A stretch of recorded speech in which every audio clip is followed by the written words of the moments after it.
Okay, so last one's a little bit over because it was just so much in that, and I still didn't even cover everything.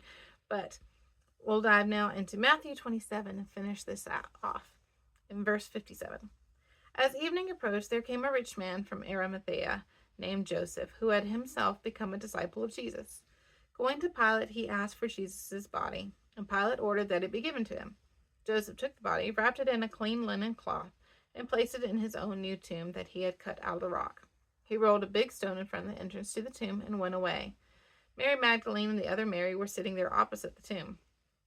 Okay, so um, it's really sad, actually. Jesus' closest friends were not even around for his burial. And we do burials, and you always have people around to say a few words. But he didn't even have that. And of course, everything is super rushed because it has to be done before sunset because of the special Sabbath, and you can't do anything. So again, that goes back to why Jesus said that Mary had anointed him for burial.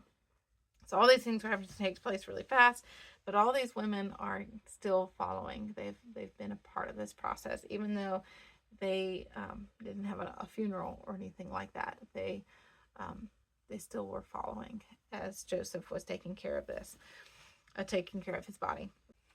Isaiah 53:9 says, He was assigned a grave with the wicked and with the rich in his death, though he had done no violence, nor was any deceit in his mouth.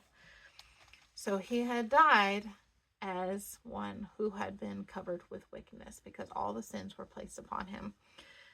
But Joseph was also rich. He was a rich man based on the type of tomb he had. And so that's what all this is referencing. But it was also a borrowed tomb. It was not one that he was going to stay in permanently.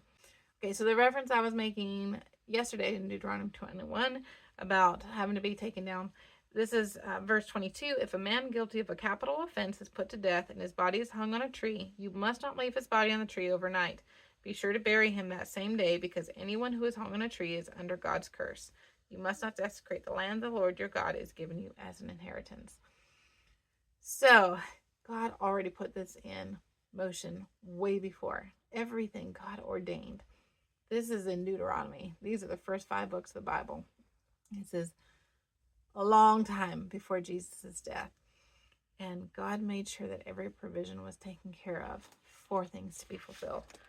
Ezekiel 37, verses 1 through 14, was actually the passage that was read on that special Sabbath. So, of course, Jesus gets buried, and then the next day on that Sabbath, there would be a reading. And this is what was being read. And it was about the valley of the dry bones. That, Son of man, these bones are the whole house of Israel, they say. And this is verse 11. Our bones are dried up, and our hope is gone. We are cut off. Therefore prophesy and say to them, This is what the sovereign Lord says. O my people, I am going to open your graves and bring you up from them. I will bring you back to the land of Israel.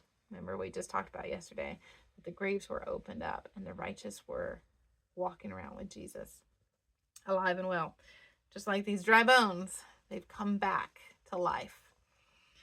Then you, my people, will know that I am the Lord when I open your graves and bring you up from them. I will put my spirit in you, and you will live, and I will settle you in your own land. Then you will know that I, the Lord, have spoken. I have done it, declares the Lord.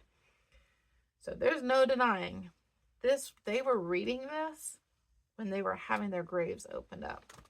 Oh, if you don't understand prophecy, I don't know what else you would be able to do at that point. It explains everything that you're seeing. And if you're that closed-minded to what's taking place, it would be very confusing if you don't understand it. So then we get to verse 62.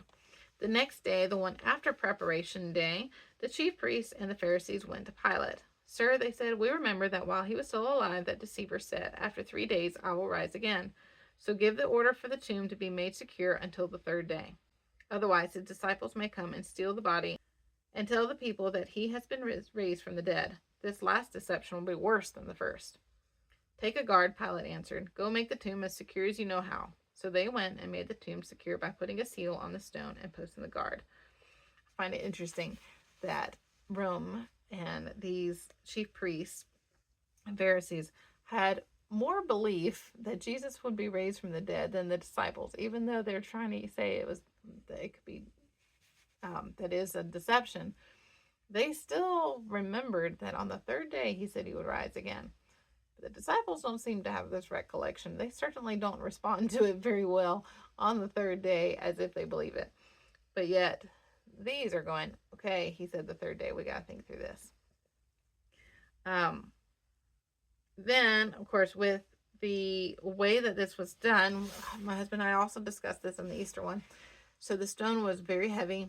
There was a groove, and it would kind of go down into, roll down, and then sit.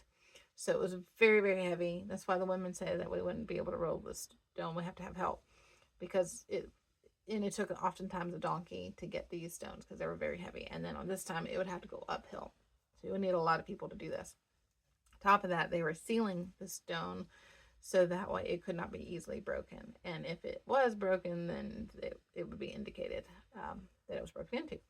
But it was not easy to break. It was very sealed.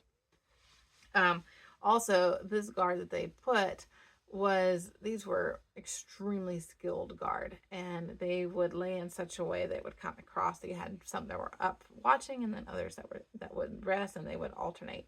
But it would be impossible to get through these men.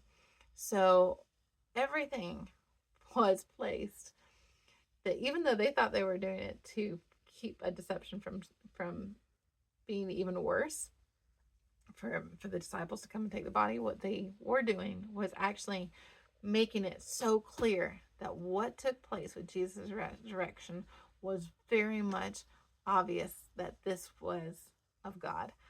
That there was no human possibility that somebody could break in there, get Jesus's body, and claim that he has been risen. This took place, and there was no doubt. Everything was set to make it impossible for him to be raised to life, or to be taken out of the grave. And recently, actually, I just saw some teens doing a great job doing a talent skit of setting the juxtaposition between people who are saying, oh, well, it was fantastical, it didn't take place, and it's just made up by people who just have believed this all their lives, and they just told the story. So it's not really true what happened.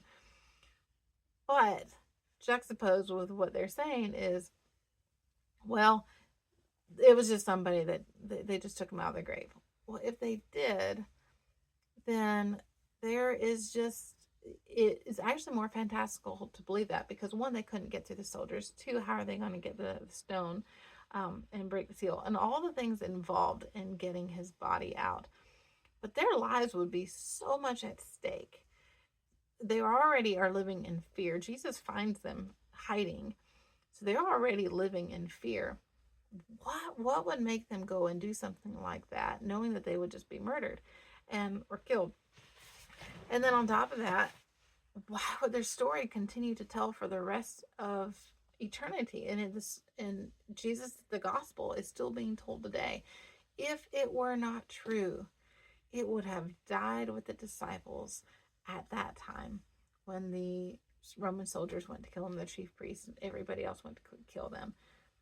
But there was other witnesses. They saw Jesus walk around. And I'm getting ahead of myself. We will get to his resurrection tomorrow.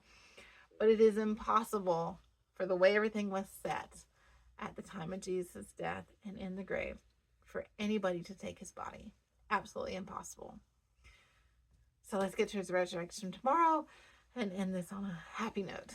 Or sorry, next week. Next week we get into his resurrection.